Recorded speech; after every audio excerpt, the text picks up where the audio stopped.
It's time now to take a look at interpolation. Reviewing back to what we said about keyframes, we are providing a starting point and an ending point for our objects to travel. Interpolation is defining how the object gets from start to end. Does it speed up? Does it slow down? Does it stay consistent?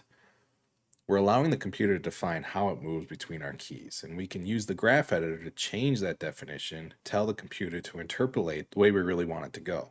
However, the graph editor can be really confusing when first starting out. It can look like a spaghetti land of curves, and hopefully by the end of this video, you'll have a better sense on how to untangle it and use it better to shape your animations.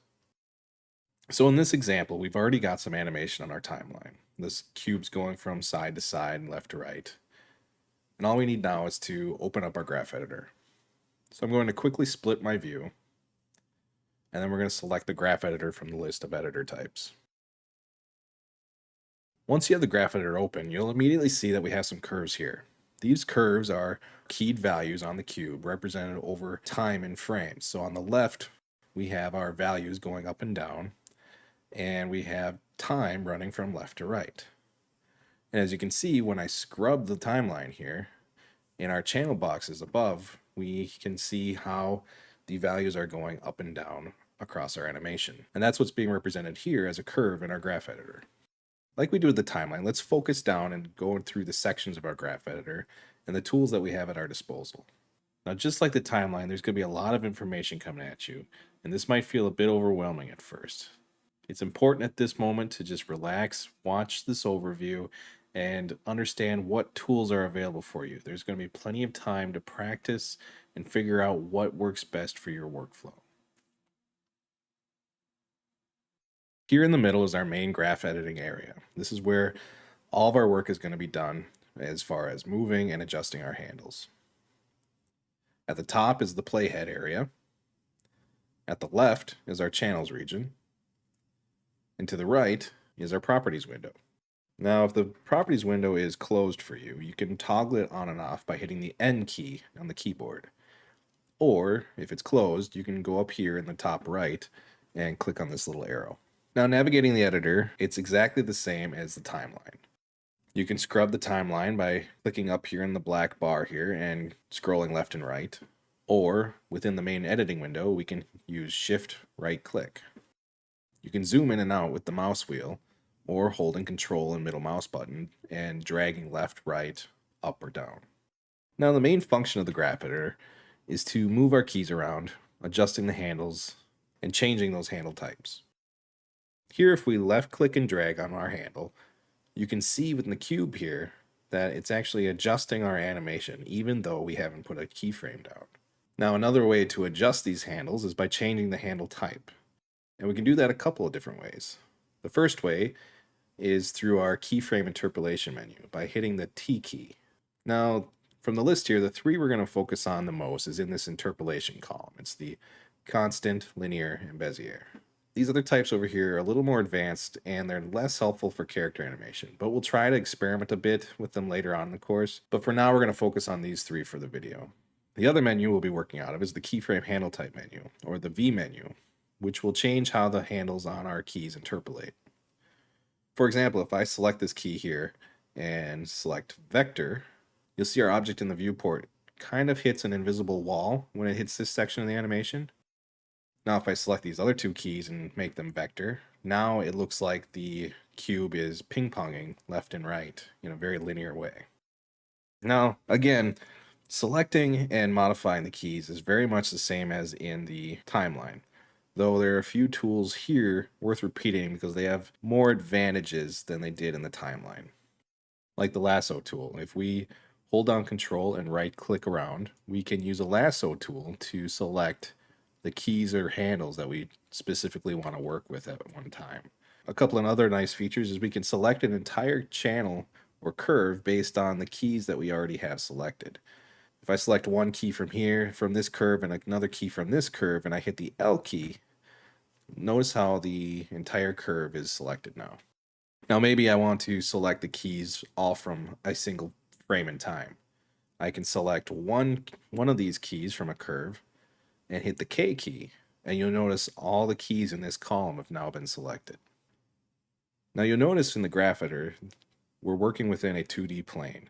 We have a Y direction and an X direction, and we can actually constrain the movement of our keys and handles based on those axes. So if I grab this key here and hit the Y key, you'll notice that now I'm constrained in the up and down axes. Same with if I hit the X key, now I'm constrained in the left and right axes.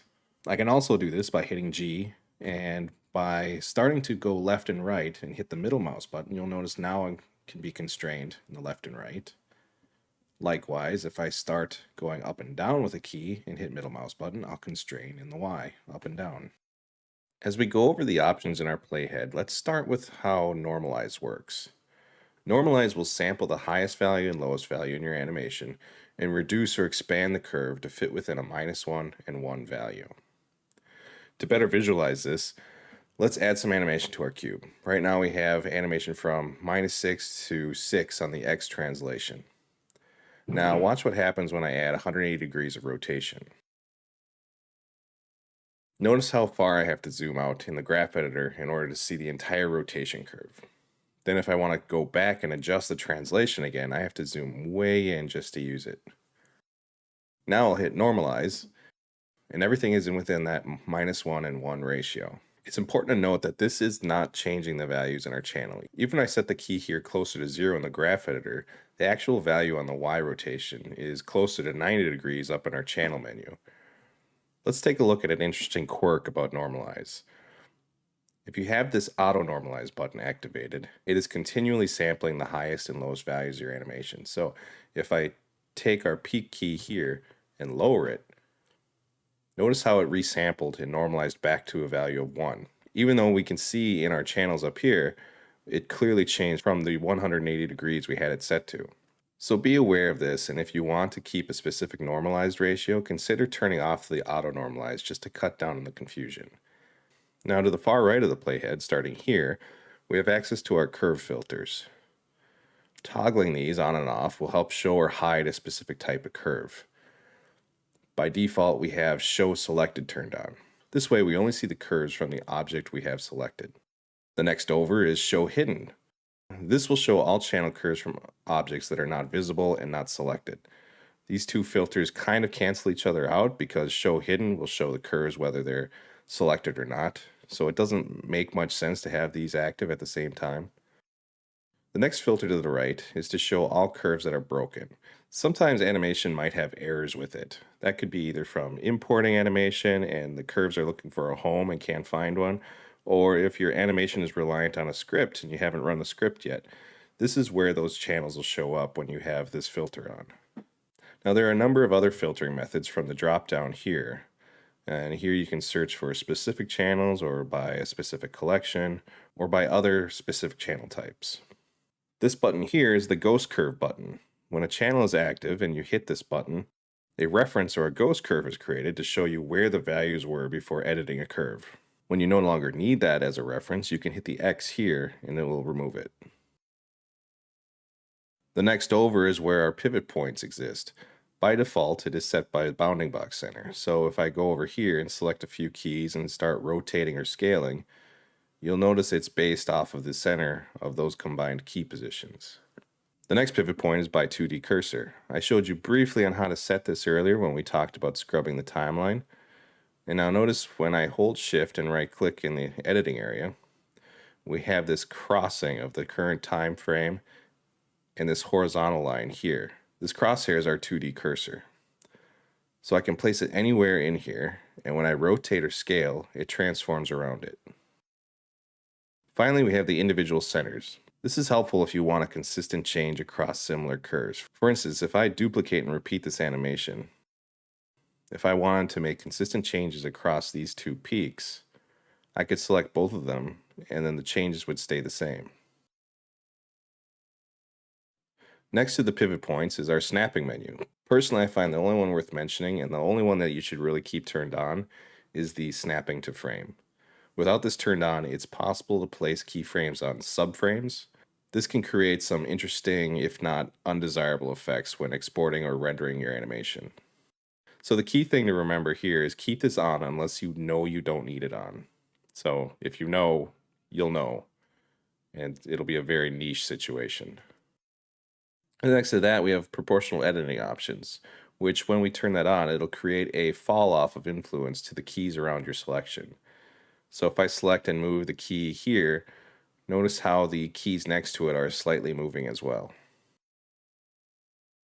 Now we're going to jump over to our channel region. This here is showing the hierarchy of our object's animation data. You can see we have the cube selected, moving down to our cube action, and then under that is our cube's transform channels. If for clarity's sake you want to adjust the way these channels are represented, you can group channels together by selecting a set of channels and hitting Ctrl G. You can name or double click and rename this group to anything you want. You can move channels up and down the list by hitting page up or page down. And if you want to remove a channel from a group, you can use Ctrl Alt G. To the right of our channels, we have a number of icons we can toggle on and off. The wrench icon enables or disables any modifiers on that curve. The checkbox indicates whether or not the curve contributes to the overall animation, so you can mute specific channels by unchecking that box. Then the lock will turn the editability of the curve on and off, so if we turn this on, we won't be able to move any values around. Another handy tool is we can see the channel values for our curves by going to View and toggling on Show Sliders. Here you can see how they are changing while scrubbing, and you can edit these directly as you need. Notice how when I edit the field here, a new keyframe is created where my playhead's at. Speaking of adding keys, just like the timeline, we can scrub to a point in time and hit I. We have the options to set a key on all channels, only the selected channels, only active F-curve. Now, the active F-curve is the last selected channel in a set of selections. So if I select multiple channels here, the last one I select is that active F-curve. Active channel at cursor, which is again the last selected channel, will get a keyframe created where the 2D cursor is placed. And finally, selected channels at cursor, which will place a key on all the selected channels where our 2D cursor is placed. We can also place keys on the active channel by using Control right click. But you have to be careful with this one, as placing a key this way is not affected by our snapping options. So it's very possible the keys that you place down this way are going to be on a subframe. We can confirm this by taking a look at this key we just created and looking in the properties panel over here at the key value. Now to fix this, you can select a key, hit L to select the curve, then go into the key menu under snapping and select Selection to Nearest Frame. Now deleting keyframes is pretty much the same all around. We can select specific keys and hit delete or X. You can clean out entire curves as well by selecting the channels or multiple channels in the left here. And with our mouse hovering over in this area, we'll hit X. Now be warned, this is going to remove all the animation data on that channel. So you got to be very careful when you're selecting and deleting. In the properties window over here, we have all the information we need to know about the active curves we're working with and the key we are modifying. You can see if I select the X transform, it will tell us that at the top here that it's a transform curve. Selecting the rotation curve here will show we have a Euler rotation curve. Below that, we have the active keyframe info telling us what type of interpolation is set on the key, what frame it's on, and the value it has. Below that is the handle information for that key. We can see the right and left are both set to auto clamped, and the frame location and value the handle is resting on. The next tab below that is our modifiers tab. Here we have a number of modifiers to use and apply to our curve. A couple helpful ones you can mess around with is cyclic. This one will repeat the curve indefinitely, or we can set a number of times to repeat a curve down our timeline. Another fun one is the noise modifier, which will create randomness on the selected curve. Now that we've gone over all the tools and features, let's take a deeper dive on the handle types that go along with them. Here our curve is set to Bezier, and we'll go ahead and select one of our keys and hit V. The first handle type on our list is the free curve. Once selected, you'll notice the handle turn black, indicating that it is indeed a free handle. Now, a free handle can move independently from its adjacent handle, allowing you to modify as you need on either side of the key. The next handle type is the vector type. As we select it, notice the handles now turn green. This handle type is what's called an auto handle, meaning no matter where I move the key, the handle will always adjust by pointing to the adjacent key. This is true even if I select the adjacent key and move that as well. If I adjust this handle, it'll switch from being a vector to being a free curve. Next is the align handle. For this one, the handle will turn purple. When these handles are adjusted, the adjacent handle will always move collinear or in line with the other. Now we'll switch to an automatic handle. Notice it turns yellow. Now this one is another auto handle type that will try to create the smoothest animation possible, no matter where the key or its adjacent key is placed. A word of caution for the automatic type though. I'll set this entire curve to automatic. And notice when I select a key here and move it around, how the automatic curve adjusts way down the timeline here. It's not even near the area you're modifying. If this isn't the way you want it to react, there are ways to silo the automatic handle from affecting the rest of the curve by simply setting any adjacent key to another handle type. As you can see, as I move the automatic handle now, the curve is staying in place past the key I had set differently. If an automatic key's handle is adjusted, it will turn purple and become an aligned handle instead. Now the next one down the list is our auto clamped. It's an orange handle and also an auto handle type. Like the automatic handles, this will attempt to create the smoothest animation possible. However, this type will not overshoot its adjacent keys and instead will clamp its value to align with its adjacent value.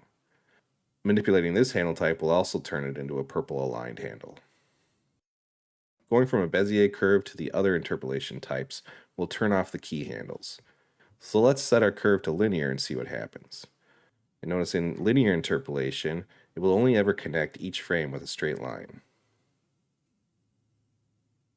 The last interpolation type we'll go over is called constant, or can also be called stepped. In this, the values would not change until the next keyframe, which can look like a bunch of steps in the graph editor, hence the name stepped. This can also be called a hold because we are holding onto that value until the next keyframe is hit.